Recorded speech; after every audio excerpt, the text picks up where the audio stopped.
ဘယ်လိုချေမြကြောင့်လဲဖော်မေငါကြောက်ချဲတခါမှတဲလည်းမခွဲခဲ့ဘူးပါကွယ်ချင်နာခင်မဲစိတ်အားလေးငယ်များနဲ့ရှင်ရဲ့ပါများမနေလေနာကျင်ကြည်မွားခဲ့ခြင်းများမို့ကြွေးဖို့နေရ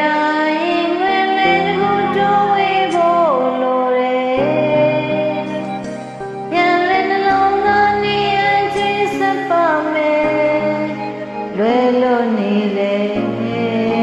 ကိုပူစားရဲ့ယုံကြည်တဲ့ချင်းတို့ရဲ့ဖျားရှင်နာပါရမီပြည့်ပဲမရှိရင်ပွင့်ဖို့တော့မလွယ်လုံးသာပါငင်ချင်းပွင့်မှုမယ်ချိန်လေးရောက်ဖို့တန်တန်နေစေ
နာကျင်ကြိမ်မောတဲ့ချိန်များ